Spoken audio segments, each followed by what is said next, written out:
Alabama's Hidden History is brought to you by Bank First. Tonight we take a look at the old Prewitt Slave Cemetery in Tuscaloosa County. This historic cemetery is one of many that is considered a place in peril. It's endangered by nature, logging, and isolation. That's right. This cemetery sits off an abandoned site off Lake Tuscaloosa, and I spent some time at the old slave cemetery, and I got a chance to talk with the great-great-great-granddaughter of the former slave owner John Welch Prewitt, and he started this slave cemetery. They deserve it. Absolutely. These people in these cemeteries that are just gone and forgotten, you know. For years, Eloise Prewitt has led the charge to rehabilitate the burial ground that has largely remained untouched. Over 600 slaves are buried here in the historic Prewitt Slave Cemetery in Northport. It overlooks Lake Tuscaloosa, a beautiful view. But what's not so beautiful is the look of this cemetery. As of today, you can see this historic cemetery is in bad condition.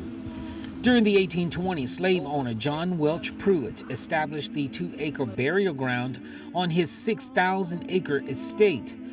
Many of the graves are still open, headstones broken into small pieces or completely knocked off.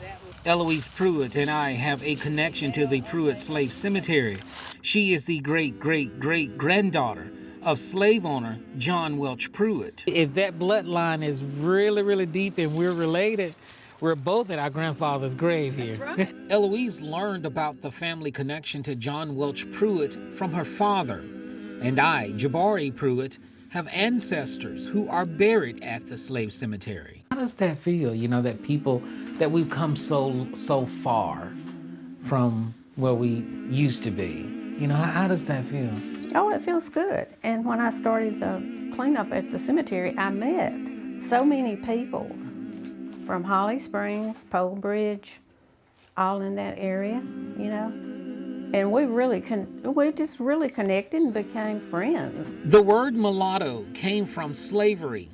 It's a racial classification to refer to people who are mixed, black and white.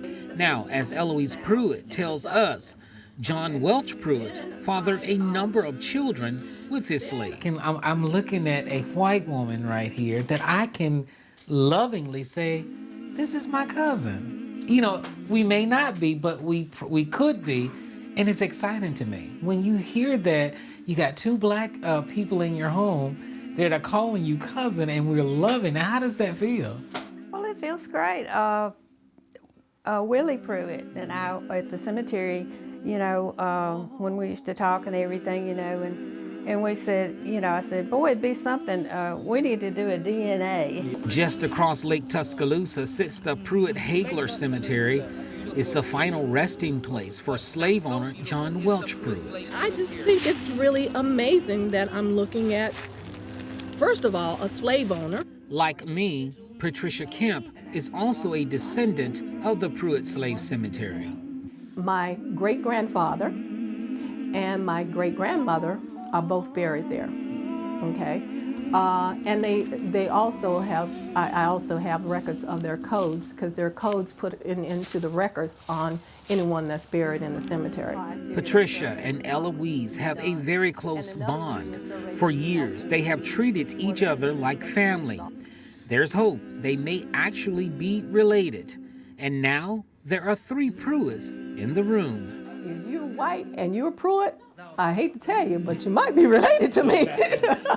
That's reason enough for Patricia, who has made it her mission to recognize those who, until now, do not get the recognition they deserve. That cemetery needs to be publicized. School kids need to drive over there and say, look, that's a slave cemetery. It is the largest slave cemetery in Alabama. Right. And then I researched it and found that it is the largest slave cemetery in the U.S. Yes. That? Yes. Yeah. That's a big one. Yeah. Patricia Kemp, Eloise Prewitt, and myself walked through the Prewitt Slave Cemetery, each of us bringing our personal history to the conversation. Patricia says she still can't come to grips with the words slave owner. knowing that you are a slave and the role that you played as a slave. But then you have to think about there were people who did have slaves who treated them even worse than what you would think of the term of slave to mean. Dr. Rothman, professor and chair of the Department of History at the University of Alabama, says the Prewitt Slave Cemetery has a legendary status because of the large number of people who were buried there. Prewitt, from what I've seen in census records, enslaved, from what I remember, about 100 to 125 people at a time. White people didn't tend to live in this area in large numbers until sort of the 1800s, 1810s at the earliest. And so thinking about, if there are 400, 500, 600 graves, it's impossible for all of those people to have been enslaved. Which meant, according to Dr. Rothman, it would have been impossible for all the slaves to be buried by emancipation in 1865. Rothman says formerly enslaved people sometimes moved. Some stayed on the plantation and worked in the fields for decades. And of course, Tamika, it has been 20 years since I have been at this cemetery, and when I got there, it was sad to say that this is what I saw there, and it's just sad.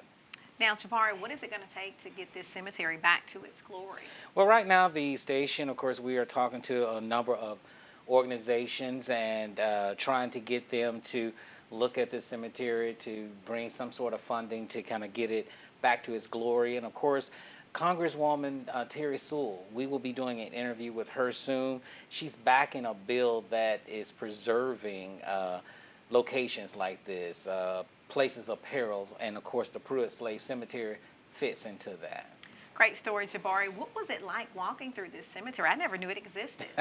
A lot of people don't, but it gave me chills. It gave me chills knowing that I have a number of ancestors and that's their final resting place. But when you just kind of walk through it and you seeing just how in disarray that it is and need of repair, it's sad at the same time. But the one thing I will say, I was very, very excited that I was able to, spend those moments with Eloise Prewitt, who is the great-great-great-granddaughter of the former slave owner, John Welch Prewitt. We walked through, and she had the same thoughts as me. She, like she said, everyone in that cemetery who that's their final resting place, they deserve more than what's there now. So it gave me chills, and it makes me want to go back and even do more. All right, looking forward to you going back and showing it all cleaned up. Absolutely. All right.